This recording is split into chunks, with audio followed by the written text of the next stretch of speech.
గత కొన్నేళ్లుగా ఆశగా ఎదురుచూస్తున్న రాజధాని రైతుల కల సాకారం కాబోతోంది. రేపు రాజధాని రైతులకు రిటర్నబుల్ ప్లాట్లు కేటాయించేందుకు ప్రభుత్వం సిద్ధమైంది. రాజధాని నిర్మాణానికి భూములిచ్చిన రైతులకు రిటర్నబుల్ ప్లాట్లను ఆన్లైన్ ర్యాండమ్ సిస్టమ్ ద్వారా కేటాయించబోతున్నారు. రేపు విజయవాడ సిఆర్డీఏ ఆఫీసులో జరగబోతున్న ఈ లాటరీలో రాజధానిలో 9 గ్రామాల రైతులకు రిటర్నబుల్ ప్లాట్లను కేటాయించబోతున్నారు అధికారులు. అలాగే ప్యాకేజీ బ్యాలెన్స్ కూడా చెల్లించబోతున్నారు. ఇక ఇదే అంశంపై మరిన్ని అప్డేట్స్ మా ప్రతినిధి జయరాజ్ అందిస్తారు. జయరాజ్,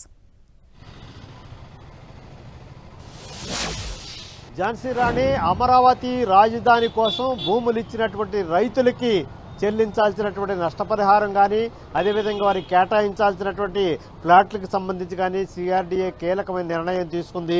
రేపు ఉదయం సిఆర్డీఏ కార్యాలయంలో 9 గ్రామాలకు సంబంధించినటువంటి రైతులు ఎవరైతే ఆ రాజధాని కోసం, రాజధాని నిర్మాణం కోసం స్వచ్ఛందంగా ముందుకొచ్చి భూములు ఇచ్చారో ఆ రైతులకి ప్రభుత్వం ఇవ్వాల్సినటువంటి రిటర్నబుల్ ప్లాట్స్కు సంబంధించినటువంటి అంశం చాలా కాలంగా దాదాపు 5 సంవత్సరాలుగా పెండింగ్లో ఉంది.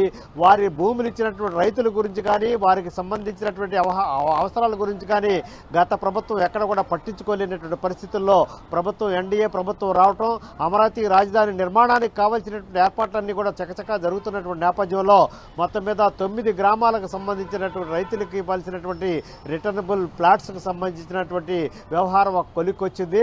రేపు ఉదయం సిఆర్డీఏ కార్యాలయం దగ్గర వారికి ఈ ప్లాట్ల ద్వారా వారి కేటాయింపులు చేస్తారు. లాటరీ విధానం ద్వారా ఈ ప్లాట్లన్నీ కూడా కేటాయింపులు చేస్తారు. దీనికి సంబంధించినటువంటి ఏర్పాట్లన్నీ కూడా పూర్తయ్యాయి. మొత్తం మీద అమరావతి రాజధాని నిర్మాణానికి అమరావతి ప్రాంతంలో ఉన్నటువంటి 29 గ్రామాల ప్రజలు 34,000 ఎకరాల భూమిని స్వచ్ఛందంగా ముందుకొచ్చి ఇచ్చినటువంటి నేపథ్యంలో గతంలో తెలుగుదేశం ప్రభుత్వం హయాంలో ఈ ప్రక్రియ అంతా కొనసాగింది. ఎవరైతే స్వచ్ఛందంగా భూములు ఇచ్చారో వారికి వివిధ ప్రాంతాల్లో వారికి తిరిగి ప్లాట్ల రూపంలో ఆ స్థలాలు అప్పగించేటటువంటి ప్రక్రియ చేపట్టారు. మొత్తం మీద 20 గ్రామాలకు సంబంధించినటువంటి రైతులు ఎవరైతే భూములు ఇచ్చారో వారికి ఇచ్చారు. మరొక 9 గ్రామాలకు సంబంధించినటువంటి భూములు ఇచ్చిన రైతులకు ప్లాట్ల కేటాయింపు జరగలేదు.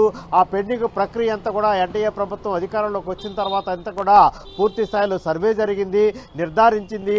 ఎక్కడ ప్లాట్లు ఇవ్వాలనేటువంటి అంశం గురించి కూడా తేల్చినటువంటి పరిస్థితుల్లో రేపు ఉదయం సిఆర్డీఏ కార్యాలయం దగ్గర 9 గ్రామాలకు సంబంధించినటువంటి భూములు ఇచ్చిన రైతులకి లాటరీ విధానం ద్వారా ఈ ప్లాట్ల కేటాయింపు చేయబోతున్నారు. Dhanalakshmi. Right, thank you Jayaraj.